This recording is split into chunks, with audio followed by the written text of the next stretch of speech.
Less than a week away from Colorado's first all-male presidential primary, a new poll shows Bernie Sanders with a sizable double-digit lead over his opponents. The poll, which included unaffiliated voters, has Sanders at 27%, and four candidates battling for second place. They're all within the 4-point margin of error of each other. So, Democrat Mike Dino, Republican Dick Wadhams, what do we take from this poll? Well, it's not a surprise, as we've talked about. I think the big wild card is the unaffiliated voter. I mean, what will they do? I think Michael Bloomberg, if he hasn't taken the time to spend his money on attracting those voters, he's missed a big opportunity to close the gap. And I think that some other polls have showed Sanders even with a bigger margin. So it could be a huge night for him in Colorado, and he's also trying to pick up big prizes in Texas and California. Yeah, unaffiliated voters really the wild card, of course, here. 20%, only 20% of the ballots have been turned in. Right.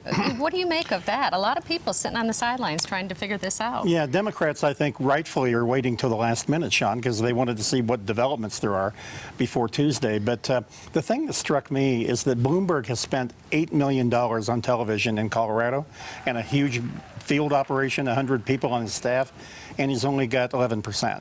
And now we'll see what happens in other states, but the big test on Super Tuesday is it possible to bypass 4 states in February and come rolling into Super Tuesday with a big buy in every state and get back in the game? We'll see if it works. So candidates need at least 15% of the vote to even qualify for delegates here. Do you see other candidates getting delegates, or do you think Bernie will take all 67? No. Go ahead. He'll definitely have a chance at the majority of them, but how it works is statewide you can get 23, right. And then there's 44 that are divvied up among the 7 congressional districts. Right. And I could see some candidates not getting threshold statewide, but maybe picking off getting 15% in a congressional district. Yeah, and remember Warren was at 15 in the poll, so she's going to be, and Buttigieg will probably get delegates. I don't know after that, after Bloomberg then, who else gets any? Probably not.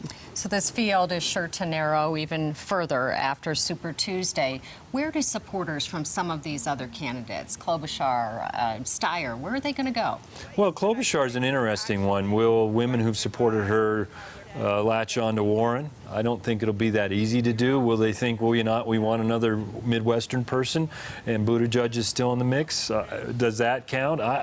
It's hard to say. I mean, people for a while, are mad that their person is out of the race. I think you saw that on Tuesday with one of the people watching the debate with Andrew Yang dropping out. They were like, in very lost and confused about where to go. Right.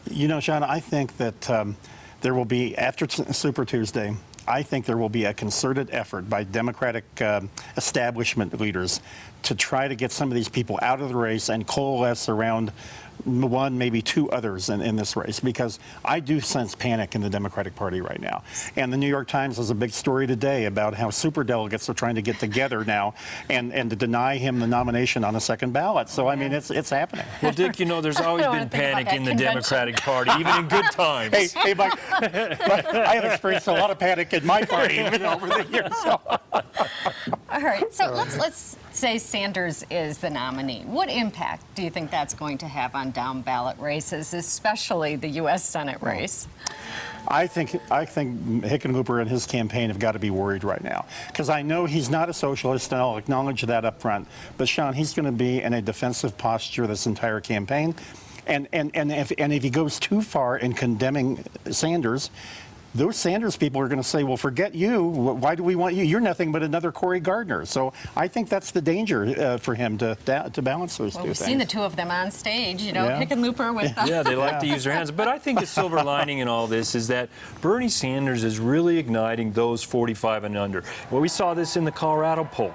I mean, that was where a lot of his strength was. And millennials outnumber a lot of baby boomer voters in a lot of states. And they are energized, and Bernie is energizing them. So if there's a silver lining, it's those younger voters, and he may get enough of those to overturn a lot of people's opinions on what he can do in November. Those voters will then vote for Hickenlooper too, is what Yeah. you're saying. Oh, yeah. Sanders will turn them out. Hickenlooper will pick Yes, up the votes. exactly. If it is Hickenlooper, one of the it could smart- be Romanoff. So. One of the smartest Democrats, I think, around, Rahm Emanuel from Chicago, said that strategy or that anticipation of those voters coming around isn't going to happen. It's never happened. And it's not going to this time. That's what Rahm Emanuel says. So we'll see. Remember this moment. See who's right. All right, Jim and Karen, back to you.